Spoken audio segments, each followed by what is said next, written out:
In a village of Musashi Province, there lived two woodcutters, Mosaku and Minokichi.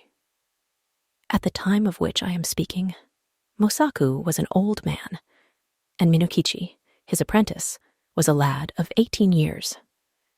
Every day they went together to a forest situated about 5 miles from their village.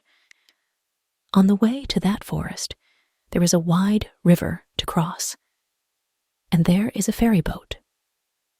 Several times a bridge was built where the ferry is, but the bridge was each time carried away by a flood.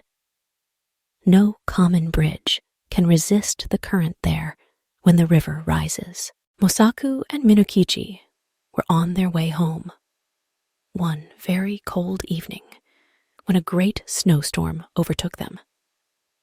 They reached the ferry, and they found that the boatman had gone away, leaving his boat on the other side of the river. It was no day for swimming, and the woodcutters took shelter in the ferryman's hut, thinking themselves lucky to find any shelter at all. There was no brazier in the hut, nor any place in which to make a fire. It was only a 2-mat hut, with a single door, but no window. Mosaku and Minokichi fastened the door and lay down to rest, with their straw raincoats over them. At first they did not feel very cold, and they thought that the storm would soon be over. The old man almost immediately fell asleep, but the boy, Minokichi, lay awake a long time, listening to the awful wind and the continual slashing of the snow against the door. The river was roaring, and the hut swayed and creaked like a junk at sea. It was a terrible storm, and the air was every moment becoming colder, and Minokichi shivered under his raincoat. But at last, in spite of the cold, he too fell asleep. He was awakened by a showering of snow in his face.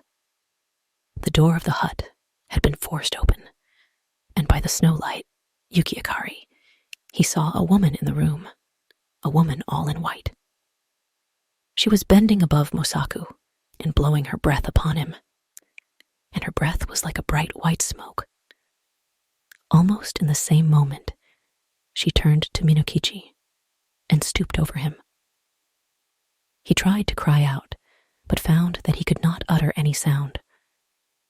The white woman bent down over him, lower and lower, until her face almost touched him, and he saw that she was very beautiful, though her eyes made him afraid.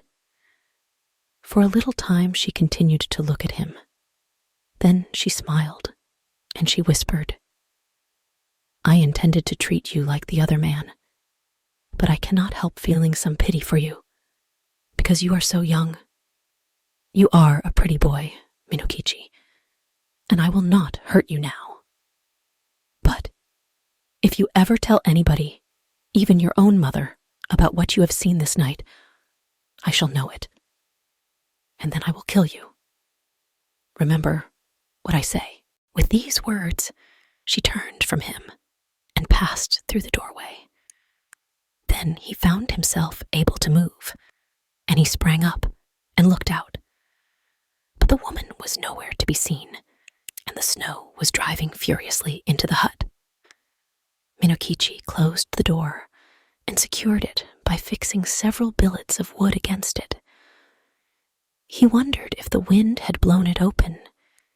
He thought that he might have been only dreaming, and might have mistaken the gleam of the snowlight in the doorway for the figure of a white woman, but he could not be sure. He called to Mosaku, and was frightened because the old man did not answer. He put out his hand in the dark and touched Mosaku's face, and found that it was ice. Mosaku was stark and dead. By dawn, the storm was over, and when the ferryman returned to his station, a little after sunrise, he found Minokichi lying senseless beside the frozen body of Mosaku. Minokichi was promptly cared for, and soon came to himself.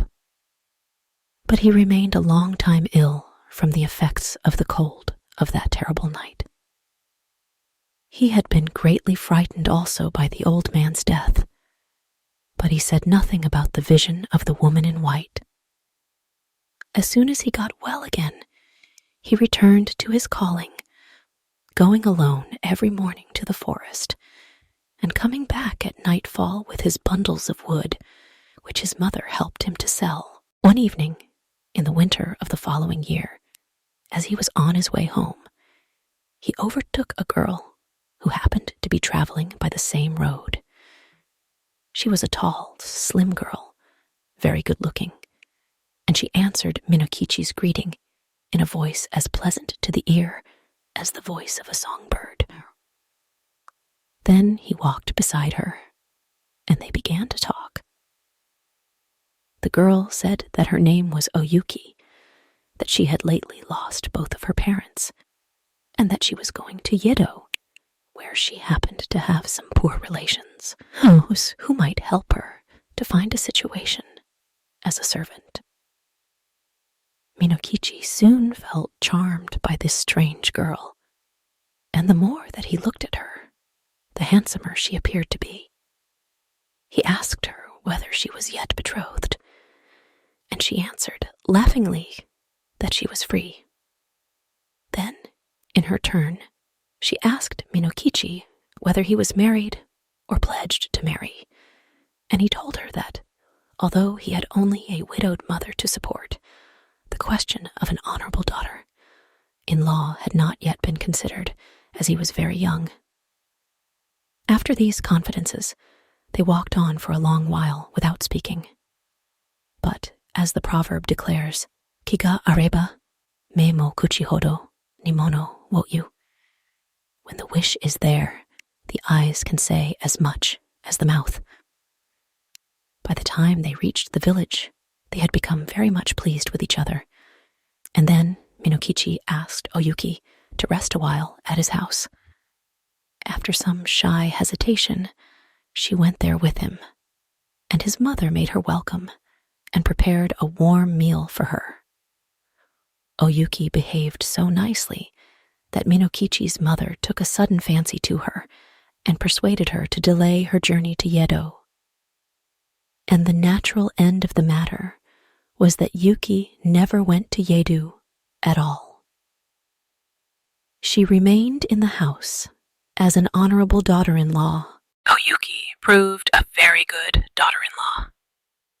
When Minokichi's mother came to die, some 5 years later, her last words were words of affection and praise for the wife of her son. And Oyuki bore Minokichi 10 children, boys and girls, handsome children all of them, and very fair of skin.